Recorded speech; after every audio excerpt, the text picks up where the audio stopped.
बात यह है कि इंडिया न सिर्फ आपको अब अपने इस एक्सेस पे प्यासा मारना चाहता है बल्कि डुबो के मारना चाहता भी है। अगर ये हमारा पानी रोकेंगे तो हम जंग करेंगे।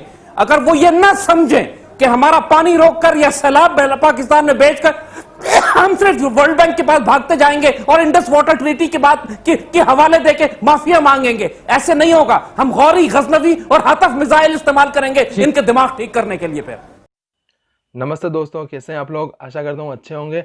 आज के वीडियो में आप देखेंगे जैद हामिद, जिसे हम सब लाल टोपी के नाम से जानते हैं, वो एकदम बकवास कर रहे हैं और आप उनकी बातें सुन सुन के हंसते हंसते लोटपोट हो जाएंगे। तो वो बात कर रहे हैं इंडस वाटर ट्रीटी के बारे में कि इंडिया इंडस वाटर रोक कर और ना पूरा पाकिस्तान को ना डुबो डुबो के मारेंगे और इंडिया 5th जनरेशन वॉरफेयर कर रहा है और पाकिस्तानियों को पूरी तरह से बर्बाद कर देगा इंडिया। और वो इसी तरह की बकवास कर रहे हैं और साथ में जो उनके एक्सपर्ट है वो उन्होंने बताया कि नहीं, ऐसा कुछ नहीं है और हमारा इंडिया के साथ समझौता है कि इतना पानी इंडिया यूज़ कर सकता है और पाकिस्तान के पास इतनी कैपेसिटी नहीं है कि वो है ना इंडस वाटर और झेलम का पूरा पानी यूज़ कर सके। लेकिन लाल टोपी को कौन समझा है, और वो तो अपनी बात पे अड़ा ही हुआ है कि इंडिया वॉर कर रहा है। अगर आपको वीडियो अच्छी लगे तो लाइक कर देना और नए हैं तो सब्सक्राइब कर देना। चलिए वीडियो देखते हैं। वंदे मातरम, जय हिंद।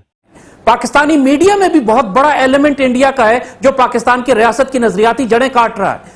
बात यह है कि जो कुछ ये कर रहे हैं इसका एक नाम है मिलिट्री डॉक्ट्रिन में, जिसको 5th जनरेशन वॉर कहते हैं, जिसका मकसद यह होता है कि आप एटमी ताकत इस्तेमाल किए बगैर, बाकायदा अपने इंडिपेंडेंट बैटल ग्रुप्स अंदर भेजे बगैर, रेगुलर जंग किए बगैर किसी मुल्क को सीरिया या इराक की तरह अंदर से इंप्लोड कर दें।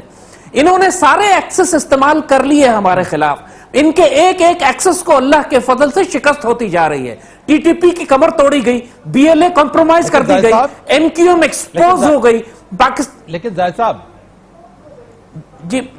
साहब लेकिन जो बात हो रही है इस वक्त, पिछले दिनों में यही बात सुनी, मोदी को यह मशवरा दिया जाता रहा, यह मशवरा दिया गया कि पाकिस्तान के ऊपर महदूद पैमाने पर हमले किए जाएं, फौजी हमले किए जाएं, फौज के जरिए जो इंटरवीन किया जाए एज एफ जस्ट पाकिस्तान कोई पीस ऑफ केक है। यानी कोई मजाक बात है कि पाकिस्तान के अंदर आके भारत ऐसी घुस के कार्रवाई कर देगा और जिसके लिए मोदी सरकार सारा दिन जो है वो हेडक्वार्टर्स में, मिलिट्री हेडक्वार्टर्स में बैठ के जो है वो वॉर रूम्स में प्लानिंग कर रहे होते हैं बैठ के।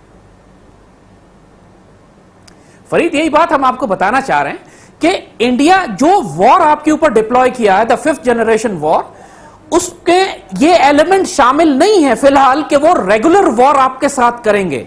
वो उस वक्त आपके साथ रेगुलर वॉर करेंगे। ईस्ट 71 को याद रखिएगा कि जब मुक्ति बाहिनी के जरिए इन्होंने पूरे मशरकी पाकिस्तान में पाक फौज को फंसा लिया था। उसके बाद जब घेरी हुई फौज थी तो ये 5 लाख फौज लेके दाखिल हुए।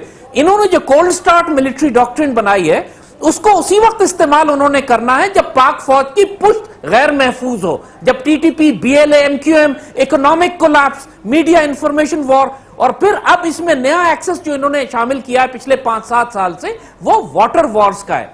आप सिंध ताश मुआहदे की बात करते हैं, इंडस वाटर ट्रीटी प्रैक्टिकली 15 साल पहले खत्म हो चुकी थी। अब सिर्फ उसकी तदफीन की बात हो रही है, नमाज जनाजा पढ़ी जाएगी। अगर ये करेंगे तो ये उसकी चिता जला देंगे। बात यह है कि जब आपने इंडिया को इजाजत दे दी आज से 12-13 साल पहले कि पाकिस्तान के दरियाओं पे डैम बनाना शुरू करे, तो सिंध ताश मुआहदा तो वही खत्म हो गया था। यह मुशर्रफ के दौर में जब हमारे वाटर कमिश्नर जमात अली शाह खामोश रहा इतने साल, जिसके ऊपर बाद में गद्दारी का मुकदमा बनने का प्लान हो रहा था कि उसने बाकायदा कॉम्प्रोमाइज कर लिया। ये तक एलिगेशंस थी इंडिया के साथ, बताया नहीं पाकिस्तान में कि इंडिया हमारे डैमों पे क्या काम कर रहा है। When he was the Indus water treaty के डायरेक्टर थे वो साहब। तो बात यह है कि इंडिया न सिर्फ आपको अब अपने इस एक्सेस पे प्यासा मारना चाहता है बल्कि डुबो के मारना चाहता भी है। 2010 के बाद से उनकी कैपेबिलिटी हो गई है कि हर मॉनसून में पाकिस्तान में फ्लड भेजते हैं। तो आपने इस साल भी देखा कि फ्लड, हमारे जितने फ्लड्स आ रहे हैं वो आर्टिफिशियली क्रिएटेड फ्लड्स हैं। तो ये पावर आपने खुद इंडिया को दी है और अब वो इतने कॉन्फिडेंट हो गए कि वो हमें थ्रेट करने पर आ गए। लेकिन वो ये ना समझे कि जब वो पानी से खेलेंगे तो हम सिर्फ मैं अरशद अब्बासी साहब की तरफ आता हूं सर। हमें अपना हक लेना आता है। मैं जायद साहब, मैं अरशद अब्बासी साहब, अरशद साहब, फरीद साहब ये अगर तो सीरियस डिस्कशन है, नंबर वन, बड़ी मतलब हम बड़ी इनकी इज्जत करते हैं। यही काम हमने किया बगलियार डैम की जजमेंट में, यही काम किया हमने इंटरनेशनल कोर्ट ऑफ आर्बिट्रेशन में, कि जो हमारे रिप्रेजेंटेटिव गए हैं वो बातें ऐसी करते रहे कि जरा कोर्ट का मैं कहता हूँ डिसीजन पढ़े। वो हमें शर्म आनी चाहिए कि पाकिस्तान की प्रिपेयर्डनेस ये है। लेकिन सर जब हमारे जमात अली शाह साहब के ऊपर एलिगेशंस काफी ज्यादा उन पे बात यार आज मैं क्लियर कर दूं, बगलियार डैम की जो टोटल स्टोरेज कैपेसिटी है वो 35,000 एकड़ फीट है, ठीक, जबकि पूरा फ्लो जो चनाब में है वो 22 मिलियन एकड़ फीट यानी 220 लाख। कंपेयर करें कि फर्ज करें हो भी गया तो उसके कितना इंपैक्ट आया होगा, आप आपस की बात है कितना इंपैक्ट आया होगा, और वो भी वेट सीजन में। ये बातें बाज को इतनी स्पेकुलेशंस की हैं। असल जो चीज ये है कि देखिए जो इंटरनेशनल हकीकत क्या है, मैं आपसे हकीकत पूछता हूं। हकीकत क्या ये नहीं है कि भारत ने डैम बना के पाकिस्तान के पानी रोकने की पूरी तैयारी की? हमने ट्रीटी में प्रोविजन दी हुई है, ये ट्रीटी में लिखा है, ये मेरे सामने पड़ी हुई है। चनाब के ऊपर, जेलम के ऊपर और इंडस के ऊपर 3.7 मिलियन एकड़ फीट तक वो स्टोरेज कर सकते हैं, बिजली बना सकते हैं। भारत ये बात देखें, एक जो बात है वो जो रिटर्न सीरियस बात करनी है और बड़ी संजीदा। और एक बात है, हमने उस वक्त $162 मिलियन भी इंडिया से लिए थे। असल इशू क्या है? इशू ये है कि इंडिया जब डिजाइन भेजता है हम उसे डिजाइन नहीं चेक करते, ठीक ना वो शेयर करता है। जो बात है पक्की एक बात है जिस पे आप पॉइंट स्कोर कर सकते हैं, जिस पे कह सकते हैं उनको पेनलाइज कर सकते हैं। हमसे वो ना वो भेजता है डिजाइन, ना हम उसको देखते हैं। फिर हम उसका स्ट्रक्चरल डिजाइन भी नहीं मांगते, क्योंकि डैम्स को रेगुलेट करता है international commission on law dam. उनकी इंस्पेक्शन हम पे ये ऑब्लिगेशन है, वो हम नहीं करते। तीसरी बात, जो हमारे ऑब्जेक्शन जाते हैं ना तो उसको इंटरनेशनल फोरम पे कहते हैं देखिए अगर इनके ऑब्जेक्शन क्या है, ये मैं डिटेल में जाता जी फ्री बोर्ड इतना कर दें, ये इतना कर दें, वो कर दें। हमारी कैपेसिटी ही नहीं है। पहले जरा हमें एक चीज बात ये देखनी चाहिए। फिर एक और बात है, इंडिया आपसे नहीं है, 10 साल से एक बात मैं बात कहूंगा कि 10 साल से वो कोशिश कर रहा है, जब से वो अटैक हुआ था उनकी नेशनल असेंबली पे एक डॉक्ट्रिन बना था, वो ये बना था कि हम इंडस वाटर ट्रीटी को एज ए लेवरेज इस्तेमाल करेंगे पाकिस्तान को जब टाइम कर रहा हो, जब इनको फिक्स कर रहा हो। ये उनके डॉक्ट्रिन में शामिल है। मतलब ये कि वो डॉक्ट्रिन को इस्तेमाल किया जा रहा है, वो शामिल है। आप ये सवाल कीजिए कि क्या इंडियन इंडिपेंडेंट बैटल ग्रुप अभी दाखिल होंगे या कुछ अरसे के बाद दाखिल होंगे? जहां तक आगे आने वाले वक्त का ताल्लुक है, पाकिस्तान में टीटीपी की दहशतगर्दी, बीएलए की, पाकिस्तान की सियासत में, पॉलिटिक्स में, इकोनॉमिक्स में, वाटर वॉर्स, ये सब भी तो जंग का हिस्सा है। हमारी अभी तक कौम 5th जनरेशन वॉर की कॉन्सेप्ट को ही नहीं समझी। और जहां तक इससे पहले जो बात हमारे दोस्त कर रहे थे कि ये लीगल और टेक्निकल मसला है और वर्ल्ड बैंक इसमें गारंटर है, तो अब आप मुझे बताइए क्या कश्मीर इससे बड़ा मसला नहीं है कि जो एक टेक्निकल और लीगल मसला जिस पर यूनाइटेड नेशन गारंटर है, उसके बावजूद इंडिया उसकी परवाह नहीं कर रहा?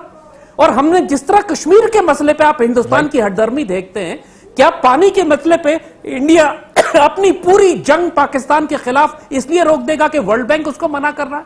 We have to be realistic. इस वक्त दुश्मन के हाथ इसको खून की बू आ रही है। वो ये समझते हैं कि ये पाकिस्तान को नुकसान पहुंचा सकते हैं। हर एक्सिस पे पाकिस्तान के खिलाफ इंटरनेशनल लॉ को वायलेट करते हुए, हर आर्बिट्रेशन और गारंटी को वायलेट करते हुए वो कश्मीर में और पाकिस्तान का पानी रोकेंगे। कश्मीर की जंग इस वक्त कानून के मुताबिक नहीं हो रही, यूनाइटेड नेशन तमाशा देख रही है। आपने खुद कहा कि ये यूएन में जाकर यूएन रेजोल्यूशन के खिलाफ बात करते हैं और कश्मीर को अटूटंग कहते हैं, तो इंडस वाटर ट्रीटी को कैसे रिस्पेक्ट करेंगे? ये बात यह है कि हम हर मुल्क की एक रेड लाइन होती है। अगर ये पाकिस्तान पर हमला करेंगे तो हम जवाब देंगे, अगर ये हमारा पानी रोकेंगे तो हम जंग करेंगे। अगर वो ये ना समझें कि हमारा पानी रोककर या सैलाब पाकिस्तान में बेचकर हम सिर्फ वर्ल्ड बैंक के पास भागते जाएंगे और इंडस वाटर ट्रीटी के बाद के हवाले देके माफिया मांगेंगे, ऐसे नहीं होगा। हम गौरी, गजनवी और हतफ मिसाइल इस्तेमाल करेंगे इनके दिमाग ठीक करने के लिए। फिर मैं समझता हूं जी, ज़ैद हामिद साहब ठीक कह रहे हैं कि एक 5th जनरेशन जंग तो उसने शुरू की हुई है, लेकिन जहां तक कन्वेंशनल जंग का ताल्लुक है, मेरा ख्याल है आपका सवाल उससे रिलेटेड था। मैं जाती तौर पे ये समझता हूं कि वो इस वक्त इस पोजीशन में नहीं है कि पाकिस्तान के खिलाफ जंग करे, क्योंकि उसे नजर आ रहा है कि पाकिस्तान की फौज तैयारी की हालत में है। पाकिस्तान की फौज जितनी बैटल हार्डन्ड आज है, इससे पहले कभी नहीं थी, और मेरा ख्याल है कि वो जुर्रत नहीं करेगी। लेकिन हैविंग सेड दैट, मोदी साहब के दिमाग की हालत को पेश नजर रखते हुए हमें जंग के लिए तैयार जरूर रहना चाहिए।